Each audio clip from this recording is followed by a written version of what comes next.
everyone, I'm Heidi and I am in the Shape Your Future Healthy Kitchen sponsored by T-Set, and I am here with Chef Val from the OUTU School of Community Medicine. Thank you for being here. And I know we're talking all things spring vegetables, spring food, so I'm gonna let you run with it. Yeah, so this is a really nice light soup. So in this pot, we have some onion, garlic, celery, mushrooms, and some veggie stock. And so we've already brought that to a boil. And you can probably see that just a little bit. Smells so good. Really delicious.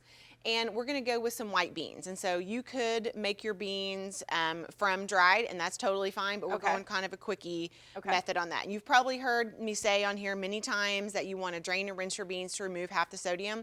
In this case, try to get some low sodium beans because we actually want this bean want the extra. Yeah, we want that because it has just some good viscosity to it. So you know, it has a good mouthfeel to it. So those beans are going right in. And the other things that are going to go in are asparagus and some green peas, frozen green peas. Now, if you can find fresh green peas during this time of the year, do it. That would be delicious. Okay, we're gonna go with some asparagus. And this is mainly, is mainly because they're in season, so what does that mean for people? It's less expensive? Well, it kind of depends on what it is.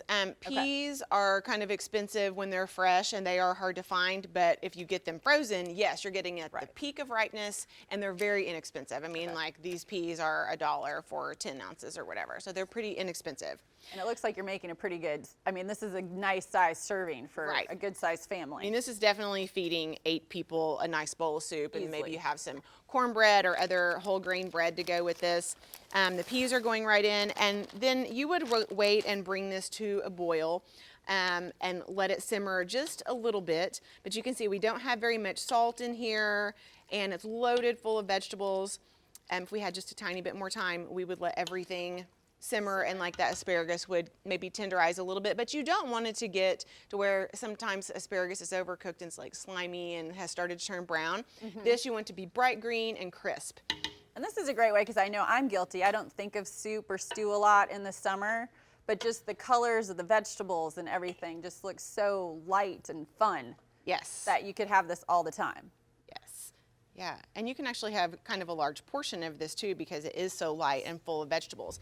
And so this soup, you can really customize this with some mint, some parsley. You could do cilantro. Yeah, whatever you want. We have some radishes there. That's a great spring vegetable to use, and a really heavy squeeze of lemon juice. You could do a little lemon zest. There's the peel on there. See, I like this. I'm cooking. Oh, You're how coaching beautiful me. is that? I love it. Okay, now I've got to get my lemon on there, which I love. Looks so good. Okay, very quickly, this is just beautiful. I'm kind of afraid to like dig in because it's just so pretty. All right, here we go. Oh my goodness, it's so refreshing. Good. Very refreshing. If you want to check out this recipe or more, go ahead and head to kjrh.com.